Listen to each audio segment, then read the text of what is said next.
भास्कर जी, आपको मेरी आवाज आ रही है? ये सर आ रहे हैं। ग्रेट। आप लोगों में अभी एक्टिवली ट्रेडिंग कौन कौन कर रहा है? मैं तो कर रहा था बीच में, अभी थोड़ा बंद किया हूँ। बहुत ओ- लॉस हो गया बीच में। ओके, किस में? ऑप्शंस में? ये ऑप्शन पे। ओके। और मंथली मंथली मंथली वाला स्ट्रैटेजी पे कुछ लगाया था, उस पे लॉस हो गया। अच्छा, होल्ड किया हुआ था ना? हाँ, उस पे थोड़ा लॉस हो गया। ओके। अशोक, आपकी ट्रेडिंग बंद है ना अभी या चल रही है?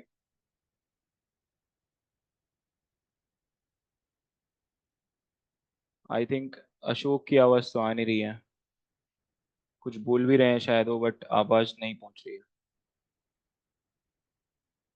लक्ष्य आपका, आपकी तो पोजीशन है, दो लगी हुई हैं अभी। हाँ, लगी हुई आवाज आ रही है मेरी। हाँ बिल्कुल, आपकी आवाज आ रही है। ठीक है। चलो स्टार्ट करते हैं। 3 मिनट ऑलरेडी ऊपर हो चुके हैं। 40 मिनट की ही मीटिंग है। तो सबसे पहले तो वेलकम। आज डे 1 है। हम बेसिकली करने क्या वाले हैं, हम पूरा एक टेक्निकल एनालिसिस का एक मिनी पार्ट हम प्रॉपरली यहाँ से कवर करना चालू करेंगे कि टेक्निकल एनालिसिस होता क्या है, प्राइस एक्शन होता क्या है, और क्या क्या चीज़ें हमें किसी भी चीज़ में एंट्री करने के लिए देखनी पड़ती हैं। एंट्री पॉइंट क्या होना चाहिए, एग्जिट पॉइंट क्या होना चाहिए, ये सब एक डिस्कशन का पार्ट रहेगा day by day. I think 15 days के अराउंड या उससे थोड़ा सा कम, इतनी क्लासेस हमारी रहेंगी 40-40 मिनट की रोज। ओके। तो सबसे पहले तो मैं आप लोगों से एक स्क्रीन शेयर कर लेता हूँ कि हम क्या पढ़ने वाले हैं क्या नहीं पढ़ने वाले। राइट। जॉनी बॉय, जॉन, आवाज आ रही है मेरी?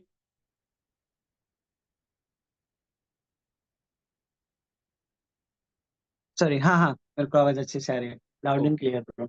ग्रेट। ठीक है, मैं आप लोगों के सामने एक स्क्रीन शेयर कर रहा हूँ। राइट, एक पीपीटी मैंने अभी थोड़ी देर पहले ही बना के रेडी किया। तो मैं इसको आपके सामने शेयर कर देता हूँ, देखो। हम बात करने वाले हैं प्रॉपर प्राइस एक्शन की। फंडामेंटल एनालिसिस का हम डिस्कशन इसमें नहीं करेंगे। तो प्राइस एक्शन जनरली, आप शॉर्ट टर्म ट्रेड लेना चाहते हो, स्विंग ट्रेड लेना चाहते हो, स्कैल्प करना चाहते हो, या लॉन्ग टर्म के लिए रखना चाहते हो, प्राइस एक्शन का अपने आप में हर जगह एक बहुत इंपॉर्टेंस है। मैं ये नहीं कहूंगा कि आप केवल प्राइस एक्शन के बेसिस पे ही सारी स्ट्रेटेजी बनाते हो।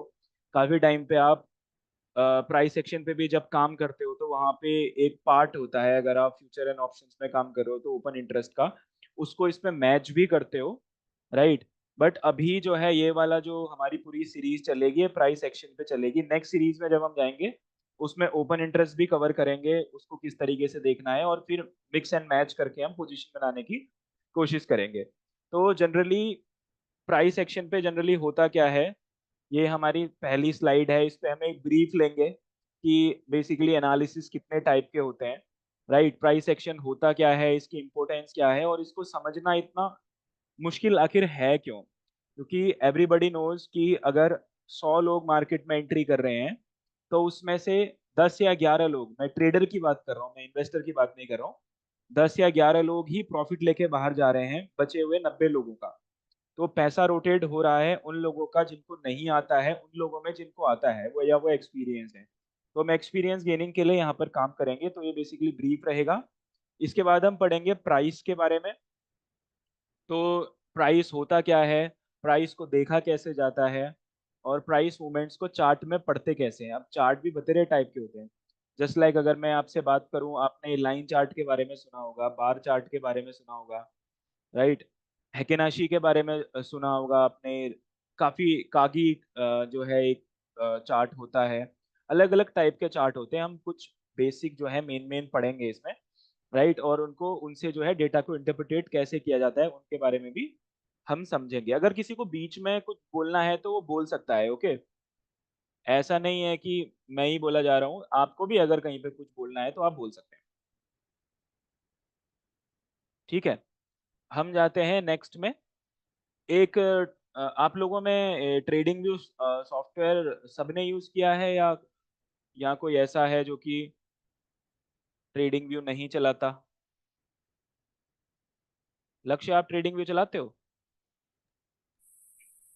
मैं नहीं। नहीं चलाते हो। भास्कर जी आप चलाते हो? हाँ मैं भी तो चलाता हूँ। ओके। जॉन जॉन आप चलाते हो ट्रेडिंग व्यू? हाँ मैं चलाता हूँ। ठीक है।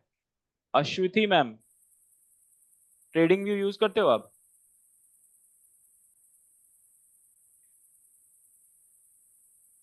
ओके, इनकी तरफ से कोई आवाज नहीं आ रही है। देखो, बेसिकली आज ही एक काम करना, अगर आप लोगों में से किसी ने ट्रेडिंग व्यू नहीं डाउनलोड किया है तो प्ले स्टोर में जाके ट्रेडिंग व्यू डाउनलोड कर लेना। राइट, एक बहुत अच्छा सॉफ्टवेयर है, प्राइस सेक्शन में आपके काम आएगा। Okay, right. नेक्स्ट जो है, नेक्स्ट स्लाइड हमारी रहेगी ट्रेडिंग व्यू सॉफ्टवेयर में इनरोल कैसे करना है, इसमें टाइम फ्रेम कैसे देखे जाते हैं और उसमें कौन से ऐसे टूल हैं जिनका हम प्रॉपरली यूज करने वाले हैं, उस पे हम एक क्लास करेंगे प्रॉपर, क्योंकि ये बहुत जरूरी पार्ट है। ओके। अगला जो है ट्रेंड को एनालाइज करना हम सीखेंगे। देखो, बोला जाता है ट्रेंड इज द फ्रेंड। जो भी ट्रेंड के अगेंस्ट में जिसने भी काम किया है वो बर्बाद ही हुआ है। राइट। तो हमें अगर ट्रेंड के साथ में काम करना है, हमें कैसे पता चलेगा कि हम ट्रेंड के साथ में काम कर रहे हैं या ट्रेंड के अगेंस्ट काम कर रहे हैं? उसकी कुछ थ्योरी होती है। जैसे इसमें कुछ छोटे छोटे पार्ट होते हैं। इसमें चार तो आपने सुने होंगे, higher highs, higher low, lower highs, lower lows. ये सबने सुने हैं या किसी के लिए नया है ये? नहीं नहीं, ये सुना है सब, पता सुना है। है। ओके। बॉस और कॉच, ये सुना है? break of structure and change of character. ये अश्वति, नहीं सुना। नहीं ये नहीं सुना है। ये नहीं सुना। अश्वति आपकी आवाज बहुत कम आ रही है, अगर आप कुछ बोल रहे हो Okay, it's break of structure and change of character, right? तो। राइट। ये बेसिकली जो बॉस और कॉच जो है, ये आपका हम्म। आप लोगों ने आई थिंक एक स्ट्रेटजी के बारे में सुना होगा। आजकल जो है जनरली एडवांस प्राइस एक्शन पे काम हो रहा है। ओके। तो बॉस और कॉच जो है ये आपको एडवांस में जो है कुछ आपको डिसीजन मेकिंग में हेल्प करने वाले हैं। स्मार्ट मनी कॉन्सेप्ट के बारे में सुना है किसी ने? एसएमसी के बारे में, not the company, concept, smart money concept, नाम सुना है किसी ने इसका? Yes, नहीं। sir, but नहीं। no, but नहीं don't सुना। know in detail. ओके। तो बेसिकली हम थोड़ा सा पार्ट जो है स्मार्ट मनी कॉन्सेप्ट का भी इसमें एंटर करेंगे कि आपको फ्यूचर में अगर पोजीशन बनानी है या कैश में अगर पोजीशन बनानी है। मैं ऑप्शन की बात नहीं कर रहा हूँ। ठीक है, अगर आपने फ्यूचर में इसमें पोजीशन बनानी है या ऑप्शन में इसमें पोजीशन बनानी है, तो उस टाइम पे आप क्या क्या चीजें देख सकते हैं कि आपकी एंट्री सही हो। बेसिकली बॉस और कॉच जो है वो इंस्टीट्यूशनल प्लेयर्स की जो एंट्री होती है उसको पकड़ने के लिए होता है। जो बड़े प्लेयर्स होते हैं उसको पकड़ने के लिए बॉस और कॉच का यूज किया जाता है। ओके। मतलब ऑपरेटर जो होते हैं। हाँ, ऑपरेटर को पकड़ने के लिए है ये जनरल। ओके तो ठीक है। जनरली सबका एक जनरल सा एक क्वेश्चन रहता है कि यार जब भी मैं कोई ट्रेड करता हूँ ना, तो एक प्रॉब्लम होती है कि जहां मैं सेल लगाता हूँ वही खाता है और फिर बाजार भग जाता है। सबके साथ होता है लगभग लगभग ये। हाँ होता है। राइट। और ये जनरली होता क्यों है मैं बता देता हूँ। हाँ भास्कर जी कुछ कह रहे हैं आप? हाँ, वही दिक्कत होता है, मतलब जहाँ पे एसएल, फिर एसएल हिट हो गया फिर ऊपर चला जाएगा मार्केट। राइट। तो जनरली है क्या, हम जो काम करते हैं ना, जनरली हम मैक्सिमम जो लोग काम कर रहे हैं, जो सीख के जो काम कर रहे हैं, बेसिक जिन्होंने सीखा है उनको ये पता है कि वो लोग काम करते हैं ब्रेकआउट पे, या तो सपोर्ट पे काम करते हैं या ब्रेकआउट पे काम करते हैं। ब्रेकआउट फॉल्स हो जाता है क्योंकि आज की डेट में इतने सारे सॉफ्टवेयर्स हैं और उन लोगों को भी पता है, जो ऑपरेटर्स हैं उन लोगों को भी पता है कि हमारी एंट्री कहाँ होने वाली है।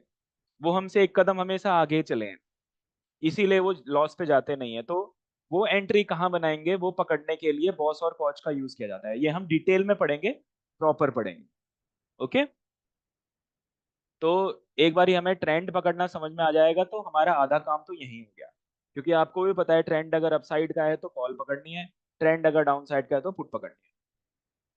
राइट। बॉस और कॉच पढ़ने के बाद हमारे एसएल जो है वो बेसिकली हमारे फेवर में काम करेंगे, वो हमारे जल्दी कटेंगे नहीं, क्योंकि हमारी एंट्री ही मैक्सिमम टाइम पे वहां होगी जहां पे लोगों के एसएल हो रहे हैं। ओके, ठीक है। तो नेक्स्ट हम स्लाइड में जाते हैं, क्योंकि हम बात कर रहे हैं पर्टिकुलरली ट्रेडिंग से रिलेटेड और प्राइस एक्शन से रिलेटेड, तो वहां पे कैंडल्स का भी अपना यूज है। राइट। तीन हम कैंडल के बारे में पढ़ने वाले हैं, जिसमें हैमर है, इंगल्फिंग है और इनसाइड बार है। हैमर, इन्वर्टेड हैमर सबने पढ़ा है, इंगल्फिंग सबने पढ़ा है, इनसाइड बार भी मैक्सिमम लोगों ने पढ़ा ही है। इनसाइड बार के बारे में हर कोई जानता है या किसी को कोई ऐसा है जिसको आइडिया नहीं है?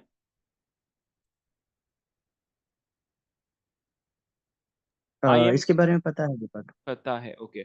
आई एम सराज। हाँ, ऋतुराज, आवाज आ रही है मेरी? सर।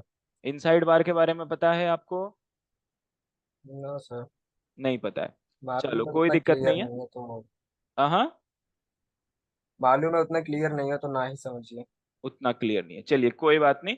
हम इसमें ये तीन पैटर्न के बारे में पढ़ेंगे। ये तीन पैटर्न काफी हैं, क्योंकि अगर आप ज्यादा पैटर्न पढ़ोगे और ज्यादा चीजें पढ़ोगे तो हो सकता है आपको ट्रेड जो है बहुत कम मिले। मैं ऐसा इसीलिए कह रहा हूँ क्योंकि कई कबार काफी टाइम पे क्या होता है कि आपको एक पैटर्न आपका बाइंग दिखा रहा होता है, दूसरा पैटर्न आपको सेल दिखा रहा होता है, राइट? तो वहां पे हम ट्रेड नहीं ले सकते, हमें हटना पड़ता है वहां से।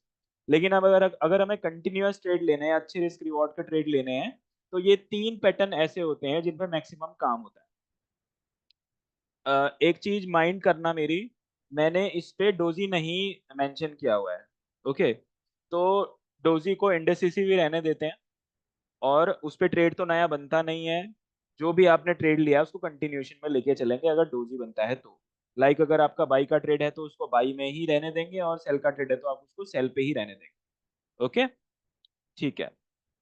अगर नेक्स्ट पे चलें, इसके बाद हम पढ़ेंगे टूल्स के बारे में। टूल्स में आपने काफी सारी चीजें पढ़ी होंगी, जैसे कि ट्रेंड लाइन पढ़ा होगा, चैनल पढ़ा होगा, बॉक्स पढ़ा होगा, रेक्टेंगल पढ़ा होगा। इस पे फिबोनाची रिट्रेसमेंट भी काफी लोगों ने पढ़ा है। किसी को फिबोनाची फिबोनाची एक्सटेंशन के बारे में पता है? एक्सटेंशन के नहीं बारे सर। में नहीं नहीं पता सर, मुझे। मेरे को पता नहीं है। Okay. Ashwiti, do you know about Fibonacci extension? No, sir. Okay. Generally क्या है, मैं आपको थोड़ा सा आइडिया दे देता हूँ फिबोनाची के बारे में। जब भी कोई शेयर जो है बहुत तेजी से बढ़ रहा होता है या बहुत तेजी से गिर रहा होता है, तो अगर हम फॉलिंग नाइफ में एंट्री कर रहे हैं, फॉलिंग नाइफ मीन्स बहुत तेजी से अगर गिर रहा है, फॉलिंग नाइफ बोलते हैं इसको। अगर वो बहुत तेजी से गिर रहा है तो एंट्री अवॉइड की जाती है, राइट? लेकिन राइट। अगर हम ये देख रहे हैं कि कोई शेयर जो है कंटिन्यूअसली गिरा जा रहा है, और मेरे को थोड़ा रुक के वेट करना है कंफर्मेशन पे, तो हम वहां पे फिबोनाची रिट्रेसमेंट का यूज करते हैं। रिट्रेसमेंट का मतलब है कि कोई शेयर भागा जा रहा है, भागा जा रहा है, भागा जा रहा है, उसके बाद वो थोड़ा करेक्ट होएगा, थोड़ा नीचे आएगा, कौन से लेवल पे वो टच करेगा और हमें कहाँ पे एंट्री करनी है, वो आपको फिबोनाची रिट्रेसमेंट थोड़ा थोड़ा आइडिया दे देता है। लेकिन अगर मैं फिबोनाची एक्सटेंशन की बात करूं, वो कहाँ पे हेल्प करेगा आपको? वो यहाँ पे हेल्प करेगा। लेट सपोज कोई शेयर जो है 52 वीक हाई बना रहा है, कंटिन्यूअस भागा जा रहा है, ऊपर कोई रेजिस्टेंस ही नहीं दिख रहा, ओके? कोई नया हाई बनाया हम्म। बनाए जा रहा है, कोई रेजिस्टेंस ही नहीं दिख रहा, तो वहां पे आप स्टॉपेजेस लगा सकते हो फिबोनाची एक्सटेंशन में कि ये यहाँ तक जाएगा, इसका लेवल ये। इसके लिए स्विंग पकड़ने पड़ते हैं, वो स्विंग कैसे पकड़ते हैं उसका मैं आपको आइडिया दे दूंगा, ठीक है? तो बेसिकली हम टूल्स पे भी प्रॉपरली डिस्कशन करेंगे। अगला है ट्रेंड लाइन। ट्रेंड लाइन तो हर किसी ने यूज किया है, ओके? ट्रेंड लाइन को प्रॉपरली यूज कैसे करना है उसकी भी थ्योरीज है। ट्रेंड लाइन पता सबको होती है, लगाते लोग गलत तरीके से हैं, ये आपको बात माननी पड़ेगी। अभी भी बहुत सारे लोग ऐसे हैं जो ट्रेंड लाइन यूज करते हैं तो कैंडलस्टिक पैटर्न में यूज करते हैं। ट्रेंड लाइन को बेसिकली हायर टाइम फ्रेम में जब लगाया जाता है, तो वो लगाया ही जाता है आपका लाइन में, कैंडलस्टिक पैटर्न में नहीं, लाइन चार्ट में इसको लगाया जाता है। ये चीजें मैं आपको बताऊंगा, कुछ एक बहुत बेसिक्स हैं जो आपको समझने पड़ेंगे। जो मेरे यहाँ पे प्रीवियस स्टूडेंट रहे हैं उनको इस बारे में थोड़ा बहुत आइडिया होगा, ठीक है? अगला है बॉक्स और रेक्टेंगल। बॉक्स और रेक्टेंगल का अपना बहुत बड़ा इंपॉर्टेंस है, क्योंकि जब हम सपोर्ट रेजिस्टेंस लेवल लगाएंगे तो वहां पे बॉक्स और रेक्टेंगल ही काम आने वाले हैं, ओके? ठीक है। नेक्स्ट में जाते हैं, हम कुछ चार्ट पैटर्न के बारे में पढ़ेंगे, जैसे कि double top, double bottom, triangle, और उसके टाइप क्या क्या हैं, flag and pole pattern, wedge, falling and rising wedge, दो तरह के होते हैं, इनके बारे में हम पढ़ेंगे। अच्छा, इसमें आपने नोटिस किया होगा मैंने इसमें हेड एंड शोल्डर पैटर्न नहीं डाला हुआ है, ओके? राइट। तो हेड एंड शोल्डर पैटर्न को न डालने के पीछे का पर्पज है कि वो बनता ही कम है, ठीक है, तो वो अलग टाइप से कंफर्मेशन पहले ही अलग अलग पैटर्न में मिल जाती है, इसलिए मैंने हेड एंड शोल्डर को इसमें डाला नहीं है। बट फिर कभी अगर हम ब्रॉडली पढ़ेंगे तो शायद हम हेड एंड शोल्डर पे भी डिस्कशन एक प्रॉपर करेंगे। ओके, ठीक है। अगला जो है हमारा, ओके अगला हमारा जो मेन पॉइंट है ये एंट्री और एग्जिट पॉइंट। एंट्री पॉइंट कौन सा होना चाहिए, एग्जिट पॉइंट कौन सा होना चाहिए। एंट्री हम कभी भी कर लेते हैं। मैंने काफी बारी देखा है कि मार्केट बढ़ रहा होता है और हम एंट्री कर लेते हैं ये सोचते हुए कि ऊपर जाएगा, और वहीं से वो नीचे आना चालू करता है। हमारा या तो एसएल हंट करता है या हमें इतना बड़ा लॉस दे देता है कि हम निकल ही नहीं पाते, फिर हम एवरेज एवरेज की तरफ फोकस करने लग जाते हैं। तो हमारा एंट्री पॉइंट सही होना चाहिए और एग्जिट पॉइंट सही सही होना चाहिए। इसके लिए दो पैटर्न है, एक तो रीटेस्टिंग है, रीटेस्टिंग पे हम काम कर सकते हैं या ब्रेकआउट पे हम काम कर सकते हैं, और दूसरा एसएल हंटिंग किस टाइप से होती है हम इस पे डिस्कशन करेंगे। तो हमारा स्टॉप लॉस बेसिकली अगर हम कोई एंट्री कर रहे हैं तो हमारी एंट्री सही हो जाएगी थोड़ी बहुत, और साथ में हमारा स्टॉप लॉस जो है वो प्रॉपर मेंटेन होने लग जाएगा और एग्जिट पॉइंट पे हमें मिलने लग जाएंगे। तो रिस्क रिवॉर्ड रेशियो जैसे ही ठीक होता चला जाएगा तो हम धीरे धीरे खुद ही प्रॉफिटेबल होते चले जाएंगे। ओके, नेक्स्ट अगर मैं बात करूं रिस्क मैनेजमेंट की, इसका जो है एक बहुत बड़ा रोल है रिस्क मैनेजमेंट का, जिसमें कहीं ना कहीं एक कितना ही अच्छा कोई ट्रेडर क्यों ना हो, अगर उसने रिस्क मैनेजमेंट में थोड़ी सी गड़बड़ कर दी तो हो सकता है कि 7-8 दिन कमाया हुआ प्रॉफिट, 7-8 दिन का प्रॉफिट एक ही दिन में लेके चले जाए। तो रिस्क मैनेजमेंट का जो है अपना एक इम्पोर्टेंट रोल है। मैंने इसमें दो चीजें डाली हुई है, एक तो साइकोलॉजी डाली है और एक हैप्पी आवर एंड हॉलीडे करके एक थ्योरी है। बेसिकली इन पे हम काम करेंगे तो चीजें जो हैं वो इजी होने लग जाएंगी। ओके, तो ये सारी चीजें हम पढ़ने वाले हैं। 10 स्लाइड हैं, पहला तो नॉर्मल ही है, तो 9 स्लाइड हमारे पास है। 9 स्लाइडों को पढ़ने में हमें मुश्किल से 10 या 12 दिन लगेंगे। 10-12 दिन में हमारा ये कोर्स जो है ये पूरा कंप्लीट हो जाएगा। ठीक है, तो अभी हम स्टार्ट कर लेते हैं ब्रीफ को। ओके, अभी तक किसी को कोई डाउट है यहाँ तक जो मैंने बताया कि हम ये पढ़ने वाले हैं कि ये सर ये चीज नहीं है इसमें, ये चीज होनी चाहिए थी, किसी का ऐसा अगर फीडबैक है तो प्लीज वो बता सकता है। श्योर दीपक। ओके, मतलब मैं मानकर चलता हूँ कि किसी को कोई ज्यादा इस पे नहीं कुछ बोलना है, तो ग्रेट। एक काम करते हैं, हम बात करते हैं ब्रीफ की। ब्रीफ में हम बात कर रहे हैं एनालिसिस की। अच्छा, कोई मुझे बताएगा एनालिसिस कितने टाइप के होते हैं? 2 टाइप के। कौन कौन से? Fundamental analysis and technical analysis. Right, Ashwiti basically बिल्कुल सही बात है। 2 टाइप के एनालिसिस हैं, एक है फंडामेंटल एनालिसिस और एक है हमारा टेक्निकल एनालिसिस। तो फंडामेंटल एनालिसिस में क्या होता है, फंडामेंटल एनालिसिस में हम बुक्स देखते हैं कंपनी की। राइट, जैसे एग्जांपल के लिए मैं आपको दिखा देता हूँ। ओके, मैं आपसे एक दूसरी स्क्रीन शेयर कर रहा हूँ।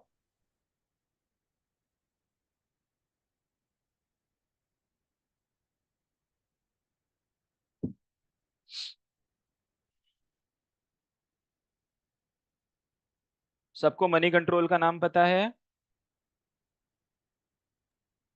हाँ सर। ये सब हाँ ठीक है, मनी कंट्रोल की वेबसाइट अपने अपने फोन में डाउनलोड कर लीजिएगा, नोटिफिकेशन आते हैं। ठीक है, थोड़ा मार्केट के बारे में अपडेटेड रहोगे। I am Saraj, can you hear मी?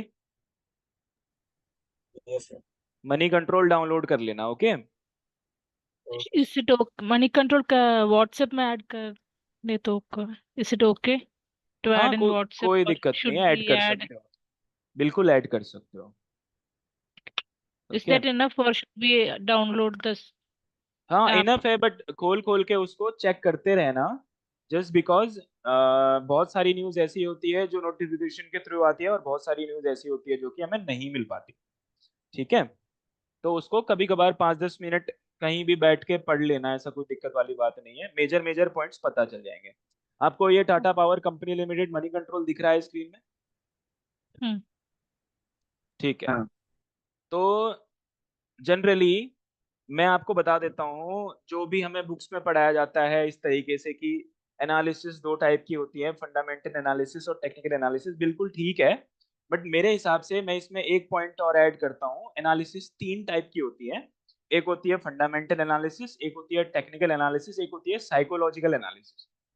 ठीक है, psychological analysis in the sense, अगर मैं समझाने की कोशिश करूँ, ये मैंने ये वर्ड क्यों बोला है, कोई भी शेयर अगर आपने मान लो 120 रुपए में खरीदा है,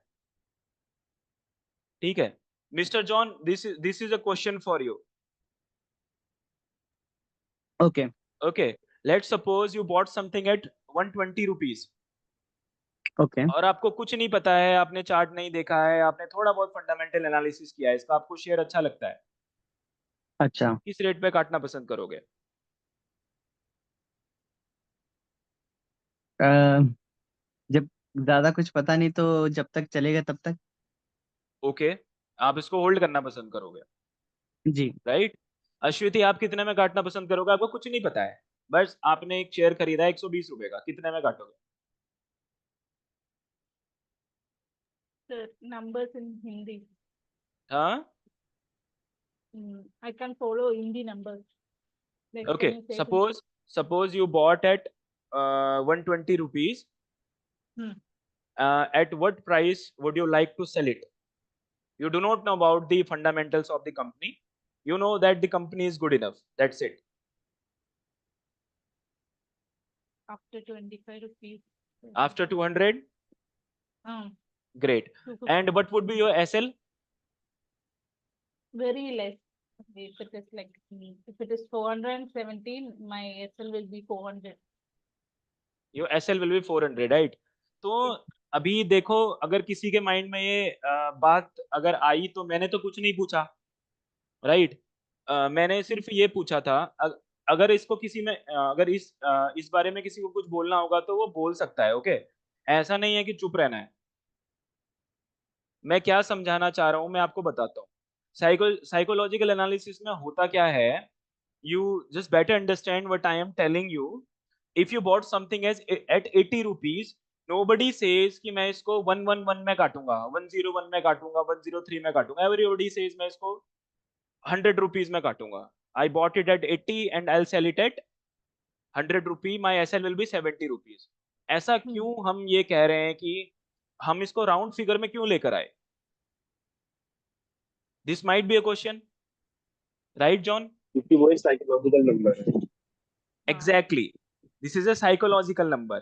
अगर मैं Tata Right. Power, if I buy it as at 417 rupees, अगर मैं इसको परचेज करता हूं, तो मेरे हिसाब से अगर मैं एक नया कोई एंट्री किया हूं, या मेरे को ज्यादा स्टॉप लॉस टारगेट के बारे में नहीं पता है, तो मैं इसको शायद 500 में काटूंगा, या 600 में, या 700 में, या 800 में, या 1000 में। मैं 999 का तो मैं टारगेट भी नहीं लगाऊंगा, आई थिंक ना मैं 917 का लगाने वाला हूँ। तो इसीलिए कुछ नंबर्स हैं, जिन नंबर्स पे जो है बेसिकली साइकोलॉजी चलती है। तो ये इसमें जब एनालिसिस की जाती है तो इसको हम साइकोलॉजिकल एनालिसिस। Got it? ये समझ में आया अभी तक? यस। ओके, तो एक Yes, पार्ट sir. ग्रेट, तो ये पार्ट एक साइकोलॉजिकल एनालिसिस का भी है। तो कभी भी whenever we work in Nifty, bank Nifty, mid cap Nifty, Sensex, bank x, किसी में भी हम काम कर रहे हैं, हम सबकी जुबान पे 25,000 का लेवल है। 25,000 के बाद कोई 25,200 300 की तो बात ही नहीं करता, सीधे 25,500 की बात करता है, या नीचे 24,000 की बात करता है। तो ऐसे ही हमको पता है लोग वहां पे एग्जिट होने वाले हैं, तो हम थोड़ा उससे पहले एग्जिट हो सकते हैं। लेट्स सपोज अगर इसको कोई 500 में काटना चाहता है, साइकोलॉजी कहती है कि ये 500 तक जाएगा, तो हम 498 497 में काट के एग्जिट हो सकते हैं। Okay, so this kind of analysis is called as psychological analysis. Great, good to go. कोई doubt? No sir, no. Okay, great. Please भी इंटरेक्टिव, जो नहीं बात कर रहा है प्लीज थोड़ा इंटरेक्टिव हो जाइए, क्योंकि अगर आप इंटरेक्टिव होगे, आपके सवाल आएंगे, तभी आपको जवाब मिलेंगे, अदरवाइज नहीं मिल पाएंगे। ओके, ठीक है। The next is we were discussing about the what, fundamental analysis. Fundamental analysis अगर आपको करनी है तो फंडामेंटल एनालिसिस में बड़ी सारी चीजें हैं, जैसे कि ये काफी सारी चीजें हैं। मनी कंट्रोल में जाओगे, ऊपर नाम डालना, इस तरीके से डिटेल सारी आ जाती है। कंपनी जो है कौन से सेक्टर में काम करती है, और ओवरव्यू क्या है, मार्केट कैपिटलाइजेशन क्या है, ये हो गया। फेस वैल्यू क्या है कंपनी की, एंड डिविडेंड यील्ड क्या है, बुक वैल्यू क्या है। और इसके अलावा अगर मैं नीचे जाता हूँ तो कुछ चीज़ें ऐसी हैं जो कि समझनी जरूरी हो जाती हैं अगर आप बहुत लंबे टाइम के लिए अगर आप काम कर रहे हो। जैसे कि न्यूज़ अगर पढ़ते हो तो न्यूज़ भी जरूरी हो जाती हैं, राइट। इसके अलावा आप यहाँ पे जाके कंपनी में नंबर्स देखते हो, कंसोलिडेटेड नंबर्स देखते हो। 2020 में रेवेन्यू कितना था, 21 में रेवेन्यू कितना है, 22 में कितना है, 23 में कितना है, 24 में कितना है। पहले एनुअली देखोगे, फिर इसको क्वार्टरली देखोगे, फिर प्रॉफिट पे जाओगे, प्रॉफिट पे डिस्कशन करोगे, एनुअली देखोगे, क्वार्टरली देखोगे, राइट। कंपनी पे डेट कितना है ये देखोगे, अर्निंग पर शेयर क्या है ये देखोगे, राइट। इसके अलावा कंपनी की शेयर होल्डिंग क्या है, कंपनी ने कितने शेयर्स प्लेज में रखे हुए हैं, पैटर्न्स वगैरह क्या हैं, ये सारी चीजें जब हम देखते हैं तो this is basically on to fundamental analysis. PE ratio, EPS, ये सारे फंडामेंटल एनालिसिस में आते हैं। Just because price discounts everything. किसी ने लाइन सुनी है, प्राइस डिस्काउंट्स एवरीथिंग? हाँ बिल्कुल। ओके, जॉन ने सुनी है, लक्ष्य?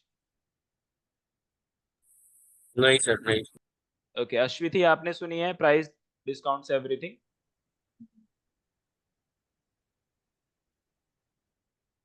She is not audible. No sir. Okay, तो बेसिकली क्या है, जब भी we discuss about the price decides, price discounts everything, उसका मतलब ये होता है बाजार में चाहे कुछ भी हो रहा हो, चाहे कहीं बम फट रहे हो, चाहे कोई बहुत अच्छा कोई सिनेरियो किसी कंपनी को लेकर हो रहा हो, कोई कंपनी डील कर रही हो कहीं, किसी कंपनी ने कहीं पे ऑर्डर लिया हो, या कंपनी डिविडेंड दे रही है, या कंपनी के नंबर्स में सुधार हुआ है, कुछ भी हो रहा है, उसको प्राइस डिस्काउंट कर देता है और एक चार्ट में लेकर आता है। तो इसका मतलब चार्ट ही सब कुछ बता रहा है फाइनली। तो जब चार्ट ही सब कुछ बता रहा है तो कभी कभार जब हम प्राइस एक्शन पे डिस्कस करते हैं तो हम ये बोलते हैं, अगर आप स्विंग ट्रेडर हो या शॉर्ट टर्म ट्रेडर हो तो उस टाइम पे आपको फंडामेंटल देखने तक की जरूरत नहीं पड़ती। ओके, बट जब आप लॉन्ग लॉन्ग टर्म लेके जाओगे तो उस टाइम पे आपको फंडामेंटल्स की थोड़ी बहुत रिक्वायरमेंट पड़ भी जाए। ओके, ये चीजें देखते कैसे हैं, क्या क्या चीजें देखनी पड़ती हैं, वो सारा हम फिर कभी डिस्कस करेंगे। अभी ये जो हमारा प्लेलिस्ट चलेगा ये बेसिकली चलेगा हमारा ऑन दी प्राइस सेक्शन पे, तो हम इसको पूरा स्किप करने वाले हैं। Okay, okay. ठीक है, तो जस्ट अ मिनट। हाँ लक्ष्य, क्या कह रहे हो? कुछ नहीं सर, कुछ नहीं। अशोक, एनी क्वेश्चन अभी तक? अभी नहीं सर। Okay, just a minute, I am sharing the screen once again.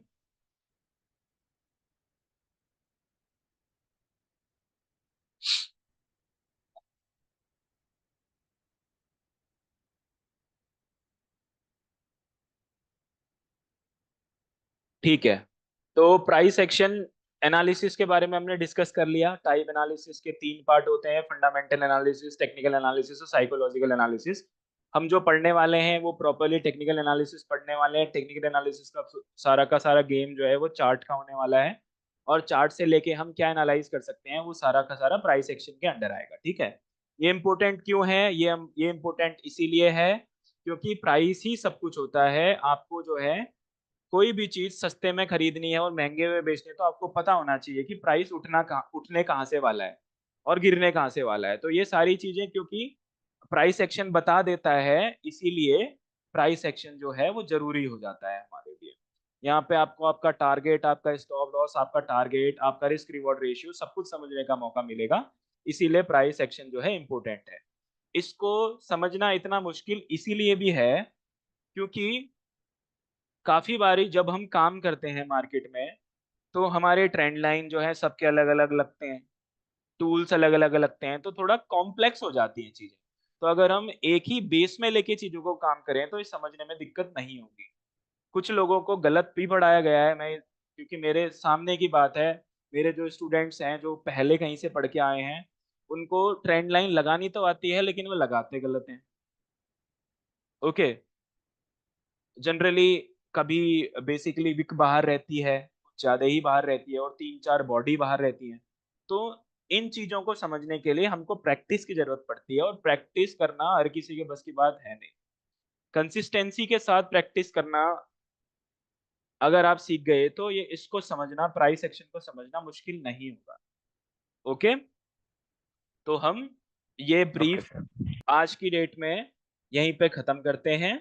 आप लोगों के पास अभी 5 मिनट है, अगर कुछ डिस्कशन करना है तो कर लेते हैं, बाकी हम कल से प्रॉपर प्राइस पे डिस्कशन करना चालू करेंगे। एनीबडी कोई कुछ कहना चाहता है तो वीडियो ऑन करके मेरे से बात डायरेक्टली कर सकते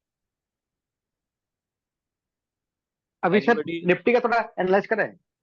निफ्टी का एनालाइज करने के लिए हमारे पास सर सिर्फ निफ्टी का 5 मिनट है। चलो एक बारी देख थोड़ा लेते हैं, कर लेते हैं। मैं ओपन कर लेता हूँ 5 मिनट में, क्योंकि मीटिंग ऑटोमेटिकली बंद हो जाएगी। ओके, ठीक। 3-4 मिनट में निफ्टी का मैं एनालिसिस करके आपको बताता हूँ।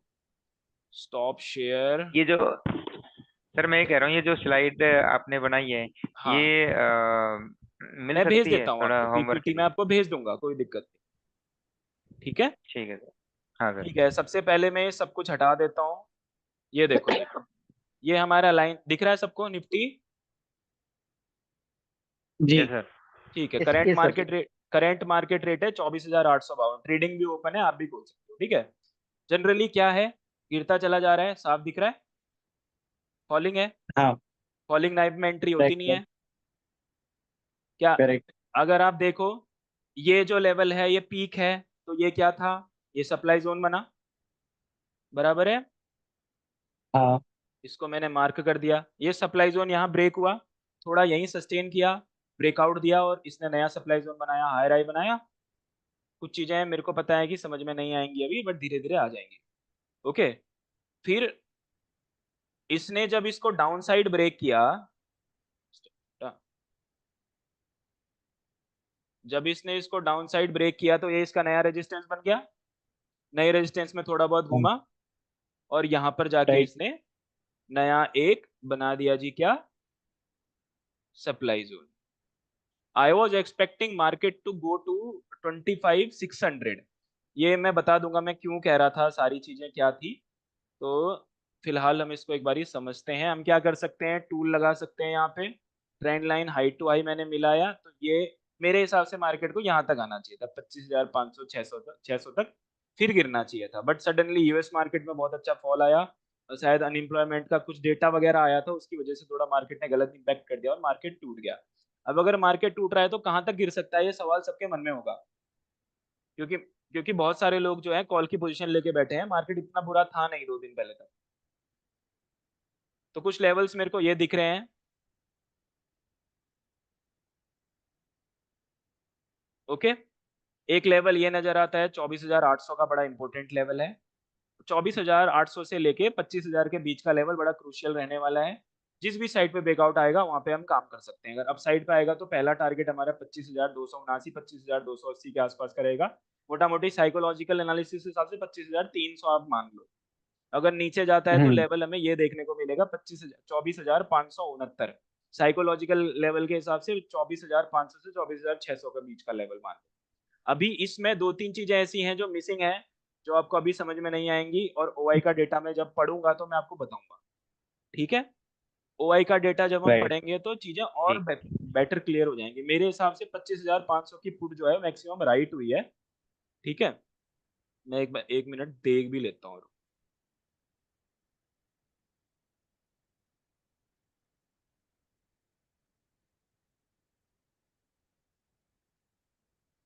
ये ऑप्शन चेन दिख रहा है सबको? हाँ सर। ठीक है, ये ओआई डेटा है, मार्केट चल रहा है ये सारा आपका, ये in the money, in the money, out the money, out the money. Okay, in the money out the money का अगर कॉन्सेप्ट सीखना है आपको तो मैं यूट्यूब की लिंक डाल दूंगा। ठीक है, उसमें मैंने साफ जो है इसको सिखाया हुआ है कि कैसे पकड़ते हैं। ठीक है, ठीक है।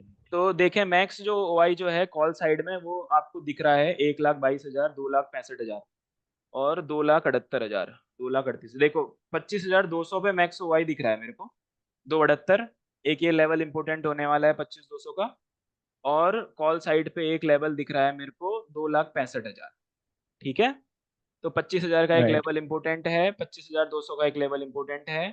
और अगर मैं पुट साइड जाता हूँ तो पुट साइड में मैक्स ओवाई जो बैठा है वो बैठा है ओ ओ जस्ट अ मिनट 167, 24,500 पे मैक्स ओवाई बैठा हुआ है।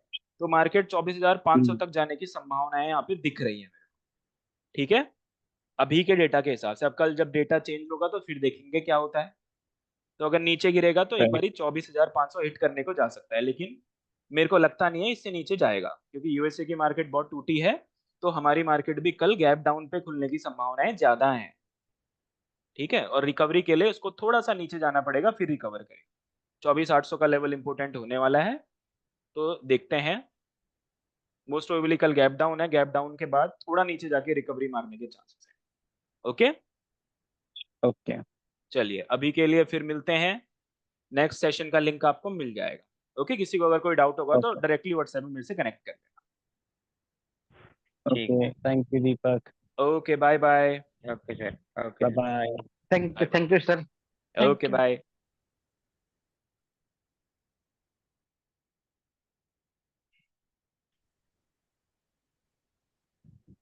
Okay sir.